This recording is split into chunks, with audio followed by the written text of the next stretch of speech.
Hello dear students, welcome to Chandigarh civil services. Myself Ankush Sharma. Last lecture में हमने discuss किया था मोहम्मद बिन तुगलक को। आज हम डिस्कस करेंगे फिरोज शाह तुगलक को। 1351 में मोहम्मद बिन तुगलक की डेथ हो जाती है।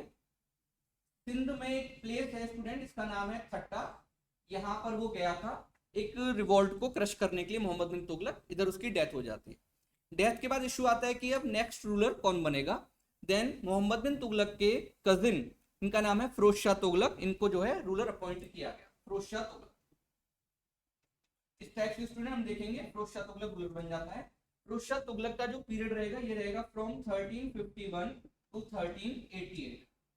फिरोज शाह तुगलक की डेथ के बाद तुगलक वीक हो जाएंगे और उसके बाद 1398 में तुगलक पीरियड चल रहा है और 1398 में तैमूर लंग इंडिया पर अटैक करेगा। उस टाइम पर तुगलक का जो रूलर है वो है नसरुद्दीन महमूद। नसरुद्दीन महमूद दिल्ली छोड़कर भाग जाएगा और उसके बाद जो तैमूर है वो दिल्ली को प्लंडर करेगा। मुल्तान को भी उसने बहुत लूटा था और इनोसेंट लोगों को मारा था। ये बताया जाता है कि तैमूर ने स्टूडेंट्स लोगों को मारने के बाद उनके सर काटे और उनकी मीनारें बनाई थी। इसमें हिंदूज और मुस्लिम दोनों तरह के इनोसेंट लोग थे। ठीक है, आगे बढ़ते हैं। तो फिरोज शाह तुगलक को आज हम डिस्कस करने वाले हैं। फिरोज शाह तुगलक जब रूलर बनता है तो उसके सामने सबसे बड़ी प्रॉब्लम ये थी कि एवरी सेक्शन ऑफ पॉपुलेशन नाराज है। क्यों? मोहम्मद बिन तुगलक ने उलेमास को साइड लाइन कर दिया था जब वो रूल करता है। मोहम्मद बिन तुगलक एडमिनिस्ट्रेटिव डिसीजन खुद लेता था। इवन स्टूडेंट अगर हम रिलीजियस डिस्कशंस की बात करें या रिलीजियस डिसीजंस की बात करें तो वो उलेमास से पूछता भी नहीं था। ठीक है, उनसे कुछ भी डिस्कस नहीं करता था और खुद सारे डिसीजंस लेता था। मोहम्मद बिन तुगलक के रिलेशन जिन प्रभु सूरी, एक जैन स्कॉलर हैं, उनके साथ भी थे। मोहम्मद बिन तुगलक होली सेलिब्रेट करता था। तो हम देखेंगे वो सेकुलर रूलर है। अगर कोई रूलर सेकुलर होगा तो ये जो एक ग्रुप है, सेक्शन है उलेमा वाला, उलेमा स्टूडेंट्स का मतलब है इस्लामिक स्कॉलर्स, ये नाराज हो जाएगा। ठीक है, क्योंकि इस ग्रुप को रेडिकल रूलर्स पसंद हैं।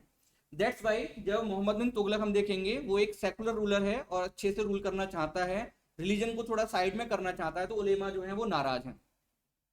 फिरोज शाह तुगलक जब रूलर बनेगा तो उलेमा को हैप्पी करने का ट्राई करेगा। फर्स्ट इसने क्या किया, इसने डिसाइड किया कि ये शरिया के अकॉर्डिंग रूल करेगा। शरिया इस्लामिक लॉ, इसके अकॉर्डिंग रूल करेगा। स्टूडेंट्स रूलर बनते ही इसने अबाउट 21 टैक्सेस या 21 आप कह सकते हैं 21 सेसेस को इसने अबोलिश कर दिया था, जो शरा के अंगेंस्ट है, मतलब इस्लामिक लॉ के अंगेंस्ट हैं, उनको इसने अबोलिश कर दिया। ठीक है, साथ में हम देखेंगे स्टूडेंट इसने डिसाइड किया कि ये कोई भी रिलीजियस डिसीजन लेने से पहले, ठीक है, ये उलेमा से पूछेगा और उसके बाद ही ये कोई डिसीजन लेगा। तो उलेमा इससे बहुत ज्यादा हैप्पी होने लगे थे और ये हम देखेंगे जैसे जैसे आगे बढ़ता जाएगा, इसका पीरियड आगे बढ़ेगा, ये ज्यादा से ज्यादा रेडिकल होता जाएगा और उलेमास को हैप्पी करने का ट्राई करेगा। इसने अपनी ऑटोबायोग्राफी, इसकी ऑटोबायोग्राफी है और दिल्ली सल्तनत में हम देखेंगे इसकी ऑटोबायोग्राफी आपको मिलेगी। इसका नाम है फुतुहात ए फिरोज शाही। फुतुहात ए फिरोज शाही में, फुतुहात ए फिरोज शाही में स्टूडेंट फिरोज शाह तुगलक ये डिक्लेयर करता है कि मेरे से पहले मुस्लिम्स का बहुत ज्यादा ब्लड बहाया गया है और मैं इसको रोकने का ट्राई करूंगा। फुतुहात का मतलब होता है विक्ट्री, तो आप याद रखना इसकी ऑटोबायोग्राफी मिलती है। कुछ पेजेस अभी अवेलेबल हैं, सारी हमें अब ये बुक नहीं अवेलेबल है। ठीक है, ये भी आप याद रखना। तो फुतुहात फिरोज शाही में ये क्या बोल रहा है कि मुस्लिम्स का ब्लड जो है वो मैं रोकूंगा, वो पहले बहुत बहाया गया है। इसका मतलब है इसके जो टारगेटेड सेक्शन है वो मुस्लिम कम्युनिटी है। ठीक है, इसका जो वेलफेयर है, मतलब ये वेलफेयर मेजर्स लेकर आएगा, वहां पर भी किसको टारगेट करेगा, मुस्लिम्स को। ये हम देखेंगे आगे भी। देख क्या करता है, तो उलेमास को हैप्पी करना चाह रहा है, शरा के अकॉर्डिंग रूल करना चाह रहा है। और ये दिल्ली सुल्तान है, पहला दिल्ली सुल्तान है जिसने ब्राह्मण्स के ऊपर भी जजिया लगा दिया था। हमने पहले भी लेक्चर्स में डिस्कस किया है कि दिल्ली सल्तनत के अंडर में 4 टाइप के टैक्सेस होते थे, जिसमें से जो फर्स्ट टैक्स है खराज, खराज है लैंड रेवेन्यू। सेकंड टैक्स है स्टूडेंट खुम्स, वॉर बूटी में क्राउन का शेयर। वॉर बूटी में जो क्राउन का शेयर होता है, इल्तुतमिश के टाइम पर ये 1/5 होता था। ठीक है, और 4/5 सोल्जर्स को मिलता था। अलाउद्दीन खिलजी ने इसको कितना कर दिया था क्राउन के लिए, 4/5, और दैट्स वाई अलाउद्दीन खिलजी के अगेंस्ट रिवॉल्ट भी हुए थे और ये रिवॉल्ट मेन मंगोल्स ने किए थे, जिनको न्यू मुसलमान बोला जाता था। फिर हम देखेंगे मोहम्मद बिन तुगलक आया। मोहम्मद बिन तुगलक ने भी वॉर बूटी में जो क्राउन का शेयर है वो ये बोल दिया था, फिक्स कर दिया था कि ये वो 4/5 होगा।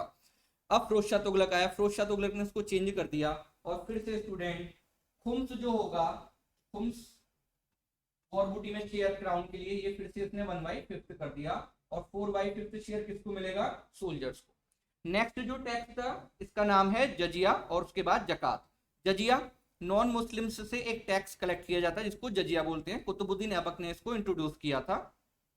ये फर्स्ट सुल्तान है दिल्ली का जिसने ब्राह्मण के ऊपर भी जजिया इंपोज कर दिया। इससे पहले ब्राह्मण से जजिया कलेक्ट नहीं किया जाता था। ठीक है स्टूडेंट, तो आप देखेंगे उलेमास को हैप्पी करने के लिए ब्राह्मण के ऊपर भी जजिया इंपोज कर देता है। एक इंसिडेंट होता है इसके टाइम पर, एक ब्राह्मण है वो यमुना के किनारे मूर्ति पूजा करता है जिसमें कुछ मुस्लिम फैमिलीज पार्टिसिपेट करती हैं। इसको ये बात पता चलती है। देन इसने ऑर्डर दिया कि उस ब्राह्मण को जिंदा जला दिया जाए। इससे पहले ऐसे इंसिडेंट हमें देखने को नहीं मिल रहे हैं, तो उस ब्राह्मण को जिंदा जला दिया गया। एक और इंसिडेंट मैं आपको बताता हूँ।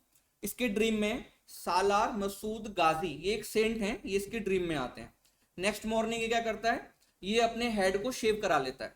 उसके बाद ये कोर्ट में जाता है। कोर्ट में जो कोर्टियर्स हैं उन्होंने देखा कि यार हमारे जो सुल्तान है उन्होंने तो अपने हेड को शेव करा लिया है, तो उसने बताया अपने ड्रीम के बारे में। तो सारे कोर्ट के बंदों ने अपने हेड को शेव करा लिया और सब जो है टकले वहां पर कोर्ट में बैठते थे। ओके स्टूडेंट, तो इस टाइप से आप ये समझने का ट्राई करिए कि ये रिलीजन को लेकर बहुत ज्यादा नैरो माइंडेड है और ये रेडिकल है। रेडिकलिज्म के पीछे एक कॉज और भी है। इसकी जो मदर थी इनका नाम था बीबी नैला और वो हिंदू थी। तो इसको ये लगता है कि अगर मैं थोड़ा रेडिकल बनकर दिखाऊंगा तो फिर जो जैसे मेरे को बोला जाता है कि ये जो है हिंदू मदर का बेटा है, तो वो जो है मेरे को लोग जो है स्टूडेंट मतलब इसको लगता है कि इस टाइप से इसकी इंसल्ट नहीं करेंगे। मतलब उस टाइम पर इंसल्ट मान रहा है कि मेरी मदर हिंदू है। तो ये पॉइंट आप याद रखना। तो इस टाइप से ये रेडिकल बनकर दिखा रहा है और कह रहा है कि मैं सच्चा मुसलमान हूँ, सच्चा सुन्नी मुसलमान हूँ। ठीक है, आगे बढ़ते हैं। तो स्टूडेंट इस टाइप से उलेमा को हैप्पी करने का ट्राई कर रहा है। मदरसा को बहुत ज्यादा पैसा दिया गया, मदरसे में पढ़ने वाले बच्चों को स्कॉलरशिप दी जाती थी, उसको स्कॉलरशिप को बढ़ा दिया गया। और ये जो स्कॉलरशिप बढ़ाई गई थी ये अबाउट स्टूडेंट हम देखेंगे 2 और 3 टाइम्स स्कॉलरशिप को बढ़ा दिया गया था। आगे बढ़ते हैं। नेक्स्ट हम बात करेंगे पीजेंट्स की। मोहम्मद बिन तुगलक से पीजेंट्स भी परेशान थे। मोहम्मद बिन तुगलक ने दोआब वाले रीजन में टैक्सेस को बहुत ज्यादा बढ़ा दिया था और ये बात हमें पता चलती है बरनी की तारीख फिरोजशाही से। उसके बाद कुछ पीजेंट जो है डाकू बन गए थे, उन्होंने एग्रीकल्चर को करना छोड़ दिया था। फिरोज शाह तुगलक जब रूलर बनता है तो फर्स्ट उसने क्या किया, मोहम्मद बिन तुगलक ने एग्रीकल्चर के डेवलपमेंट के लिए जो लोन दिए थे जिनको हम बोलते हैं advance loans. Advance loan student यहाँ पर 2 वर्ड आपको मिलेंगे। फर्स्ट है सोनधार, ये वर्ड आप याद रखना सोनधार, और सेकंड हम इनको बोलते हैं तकावी लोन्स। तकावी, मोहम्मद बिन तुगलक के टाइम पर इनको सोनधार बोला गया, मतलब एडवांस लोन देना। तो ये वर्ड आप याद रखेंगे दोनों, सोनधार एंड तकावी, बिकॉज यूपीएससी का एक न्यू पैटर्न है, वो आपको एक वर्ड दे देगा और उससे पूछेगा इसका मतलब क्या है। जैसे फॉर एग्जांपल यूपीएससी ने क्वेश्चन पूछा है मिडिवल पीरियड से कि बंजारास कौन थे। लास्ट ईयर ही क्वेश्चन आया था कुल्हा दरन कौन है। तो इस टाइप के जो वर्ड है ना आपको याद रखने हैं और उनका मतलब क्या है वो भी आपको पता होना चाहिए। तो यहाँ पर ये एडवांस लोन है। मोहम्मद बिन तुगलक ने एग्रीकल्चर के डेवलपमेंट के लिए अबाउट 20 लाख टंके दिए थे। कुछ हिस्टोरियंस बताते हैं 2 करोड़ टंके दिए थे। मोहम्मद बिन तुगलक की तो डेथ हो गई थी, तो दैट्स वाई मोहम्मद बिन तुगलक ये पता नहीं कर पाया कि जो मैंने पैसा दिया था उसका क्या हुआ। एक्चुअल में हुआ क्या था, करप्शन हो गया स्टूडेंट, और जो ऑफिसर्स उन्होंने पैसा जो है वो गबन कर लिया था, वो बहुत ज्यादा मतलब पैसा खत्म कर दिया और वो पीजेंट तक नहीं पहुंचा। फिरोज शाह तुगलक का रूलर बनता है, इसको करना चाहिए था अकाउंट को चेक करता, पता करता कि पैसा जो है किसने खाया और पनिश करता, बट इसने क्या किया, सबको माफ कर दिया। माफ करने के बाद इसने कुछ लोगों को बोला कि आप अच्छे लेटर्स लिखिए, मतलब बहुत अच्छे अच्छे लेटर्स लिखिए मेरे ब्रदर के बारे में, मोहम्मद बिन तुगलक के बारे में, और उसकी वहां पर जाइए जहां पर उसकी ग्रेवयार्ड है, उन लेटर्स को वहां पर रख कर आइए। तो इस टाइप की बातें फिरोज शाह तुगलक अपने नोबल्स को बोलता है। आगे बढ़ते हैं स्टूडेंट्स।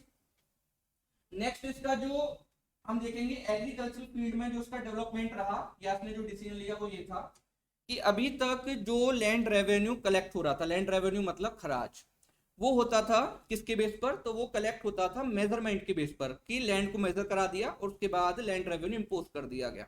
इसने इसको चेंज कर दिया। इसने अपने एक ऑफिसर जिनका नाम था हिसामुद्दीन इनको ऑर्डर दिया और बोला कि आप ये बताइए कि पूरे एम्पायर में कितना लैंड रेवेन्यू कलेक्ट हो सकता है। हिसामुद्दीन ने पूरे एम्पायर में जाकर इधर उधर घूमकर सर्वे किया और उन्होंने बताया कि 6 करोड़ और 75 लाख टंके कलेक्ट हो सकते हैं। इसके बाद अब लैंड रेवेन्यू कलेक्ट करने का तरीका चेंज किया गया और हार्वेस्ट के बाद स्टेट का शेयर जो है डिसाइड किया गया। पहले कैसे होता था, मेजरमेंट के बेस पर, अभी हार्वेस्ट के बाद मतलब प्रोडक्शन के बाद। इसका फायदा ये होगा कि अगर प्रोडक्शन ज्यादा हुआ है तो स्टेट का शेयर ज्यादा हो जाएगा, और अगर प्रोडक्शन कम हुआ है तो स्टेट का शेयर कम हो जाएगा। ठीक है स्टूडेंट, तो इसने जो है हार्वेस्ट के बेस पर जो भी प्रोडक्शन है उसमें से 1/3 के करीब जो है इसने स्टेट का शेयर फिक्स कर दिया। पहले मेजरमेंट के बेस पर होता था तो वो चेंज कर दिया इसने। स्टूडेंट, इसने दिल्ली के आसपास अबाउट 1200 जो है इसने बाग लगाए थे, ऑर्चर्ड लगाए थे, और वहां से जो है डिफरेंट फ्रूट्स मिलते थे, और उन फ्रूट्स को बेचकर भी स्टेट को बहुत ज्यादा कमाई होती थी। ठीक है, आगे बढ़ते हैं। इसने बहुत सारी कैनाल्स को जो है डिग कराया था, और कैनाल जो है ये हम देखेंगे हरियाणा वाले रीजन में इसने इनको बनवाया था। ठीक है, कंस्ट्रक्ट कराया था कैनाल्स को। जब इसने बहुत ज्यादा पैसा खर्च किया कैनाल्स के कंस्ट्रक्शन पर, देन हमें ये पता चलता है कि उलेमात ने इसको ये एडवाइस दी कि बिकॉज आपने इतना सारा पैसा खर्च किया है, देन आप एक इरिगेशन टैक्स जो है वो कलेक्ट कर सकते हैं। तो फिरोज शाह तुगलक के टाइम पर एक इरिगेशन टैक्स जो है वो इम्पोज किया गया पीजेंट्स के ऊपर, और इस टैक्स का नाम था हक ए शुर। इस पॉइंट को आप याद रखेंगे, वेरी इंपॉर्टेंट। तो दिल्ली सल्तनत का पहला सुल्तान है ये जो ये इरिगेशन टैक्स कलेक्ट करेगा, इसका नाम है हक ए शुर। टोटल प्रोडक्शन का 1/10 ये टैक्स होता था। तो इस टाइप से एग्रीकल्चर पर इसने फोकस किया था। आगे बढ़ते हैं स्टूडेंट। ये कुछ वेलफेयर के मेजर जो है लेकर आता है, बट वेलफेयर में इसके जो टारगेटेड सेक्शन है वो है मुस्लिम्स, ये भी आपको याद रखना है। फर्स्ट इसने क्या किया, इसने कुछ डिपार्टमेंट बनाए। फर्स्ट डिपार्टमेंट था दीवाने इश्तिहाक। दीवाने इश्तिहाक के अंडर में ये पेंशन देता है। किसको पेंशन देता है, ये पेंशन देता है उलेमास को, हैंडीकैप्ड को, विडोज को। तो ये था दीवाने इश्तिहाक। दूसरा डिपार्टमेंट स्टूडेंट इसने बनाया था दीवाने बंदगान। दीवान ए बंदगान, बंदगान आप समझ रहे होंगे बंदी, यस। तो जो स्लेव्स होते थे उनके लिए डिपार्टमेंट बनाया गया था। और फिरोज शाह तुगलक के टाइम पर अबाउट 1,80,000 स्लेव्स को डिफरेंट पार्ट से, इंडिया के डिफरेंट पार्ट से दिल्ली लाया गया था, उनको डिफरेंट ग्रुप में डिवाइड कर दिया गया था। डिपार्टमेंट कौन सा था, दीवाने बंदगान। ये स्लेव्स क्या करते थे, कुछ को जो है स्टूडेंट इस्लामिक स्टडी में लगा दिया गया, कुछ को एग्रीकल्चर में लगा दिया गया था। इस टाइप से इनको स्लेव्स को डिवाइड कर दिया गया था। और फिरोज शाह तुगलक ये बोलता है ये मेरे बच्चे जैसे हैं स्लेव्स। तो फर्स्ट हमारा डिपार्टमेंट है दीवाने इश्तिहाक, सेकंड दीवाने बंदगान। उसके बाद स्टूडेंट नेक्स्ट और है, इसने जो एक डिपार्टमेंट बनाया इसका नाम था खैरात, दीवाने खैरात। तो दिल्ली सल्तनत में कुछ डिपार्टमेंट्स बने हैं, ये डिपार्टमेंट्स आपको एकदम क्लियर होने चाहिए। फर्स्ट इंपॉर्टेंट डिपार्टमेंट जो या इंस्टीट्यूशन जो क्रिएट किया गया था वो इल्तुतमिश के टाइम पर, इसका नाम था तुर्कान चहलगानी। तुर्कान चहलगानी में स्लेव्स होते थे, और अबाउट 40 स्लेव्स होते थे जो इल्तुतमिश के ट्रस्टेड स्लेव्स थे, उनको लेकर ये इंस्टीट्यूशन बनाया गया था। बलबन के टाइम पर नेक्स्ट डिपार्टमेंट जो क्रिएट किया गया था इसका नाम था दीवाने ए अर्ज। ये एक मिलिट्री डिपार्टमेंट था स्टूडेंट, आप याद रखेंगे दीवाने अर्ज। और इसमें जो मेन हेड होता था उसका नाम होता था आरिज। ये मिलिट्री को देखता था, इंस्पेक्शन करना, सैलरी वगैरह देना, तो ये वर्क इसके होते थे। दीवाने अर्ज जो डिपार्टमेंट है। अलाउद्दीन खिलजी के टाइम पर जो डिपार्टमेंट क्रिएट किया गया था उसका नाम था दीवान ए रियासत। ठीक है, ये आप याद रखेंगे। और मोहम्मद बिन तुगलक के टाइम पर एग्रीकल्चर पर फोकस करने के लिए डिपार्टमेंट क्रिएट किया गया था, उसका नाम था दीवाने अमीर कोही। दीवान ए अमीर कोही, ये डिपार्टमेंट बनाया गया था। फिरोज शाह तुगलक के टाइम पर स्टूडेंट हम देखेंगे दीवाने इश्तिहार, दीवाने बंदगान और दीवाने खैरात। ठीक है, तो फिर से समझ लीजिए, बलबन ने दीवाने अर्ज। मोहम्मद बिन तुगलक का इंपॉर्टेंट डिपार्टमेंट कौन सा था जो उसने डेवलप किया था, अमीर कोही। अलाउद्दीन खिलजी ने दीवाने रियासत। तो ये कुछ डिपार्टमेंट्स बने थे दिल्ली सल्तनत में। आगे बढ़ते हैं स्टूडेंट्स। फिरोज शाह तुगलक ने कुछ सिटीज को डेवलप कराया था, या आप कह सकते हैं कि फाउंड किया था। इसमें हम देखेंगे फिरोजपुर, हिसार, फतेहाबाद, फिरोजाबाद और जौनपुर, ये कुछ सिटीज हैं जिसको फिरोज शाह तुगलक फाउंड करता है। और इन सिटीज में स्टूडेंट देखेंगे कुछ, जब ये सिटीज डेवलप हो रही हैं तो यहाँ पर सेकेंडरी एक्टिविटी भी स्टार्ट हो रही है, कुछ विलेजेस को भी डेवलप किया गया था। ये जो न्यू सिटीज और ये विलेजेस डेवलप किए गए थे, यहाँ से जो भी टैक्स आएगा तो ये माना गया था ये टैक्स सीधे किसके पास जाएगा, ये क्राउन के पास जाएगा। मतलब ये खालिसा लैंड मानी गई थी, खालिसा मतलब क्राउन लैंड, और वहां से जो भी टैक्स आएगा वो स्टेट के पास जाएगा, मतलब क्राउन के पास जाएगा। तो इस टाइप के वर्क ये फिरोज शाह तुगलक करता है। फिरोज शाह तुगलक की अगर हम एक्सपीडिशंस की बात करेंगे तो इसके 3 एक्सपीडिशंस होते हैं। ये बहुत बड़ा वॉरियर नहीं था। इसने जो है बंगाल में एक्सपीडिशन किए 2 बार, आप याद रखना स्टूडेंट। उड़ीसा में एक्सपीडिशंस किए थे, और इसका एक फेमस एक्सपीडिशन हुआ था कांगड़ा में। ये बोला जाता है कि जब उसने कांगड़ा पर अटैक किया था तो वहां पर जो ज्वालामुखी टेम्पल है उसको डिस्ट्रॉय कर दिया था, बट कुछ स्टूडेंट्स कहते हैं नहीं ऐसा नहीं हुआ था और उसने जो ज्वालामुखी टेम्पल है उसको डिस्ट्रॉय नहीं किया था। बट हमारे एक राइटर हैं जीएल मेहता, वो ये कहते हैं कि जब उसने ज्वालामुखी टेम्पल को देखा, उसको डिस्ट्रॉय किया, उसके बाद भी इसने क्या किया, वहां पर जो संस्कृत बुक्स हैं उनको वो लेकर आया फिरोज शाह तुगलक दिल्ली, और इसने जो है उनको जो है कन्वर्ट करा दिया, ट्रांसलेट करा दिया पर्शियन में। साथ में ये भी बताते हैं जेल मेहता कि मूर्तियों को तोड़ने के बाद, जो ज्वालामुखी टेम्पल की मूर्तियां उनको तोड़ने के बाद जो काव है उनका ब्लड और फ्लैश में मिक्स करके इसको बाहर भेजा गया था, मक्का मदीना वगैरह भेजा गया था, इस टाइप की बातें बताई जाती हैं।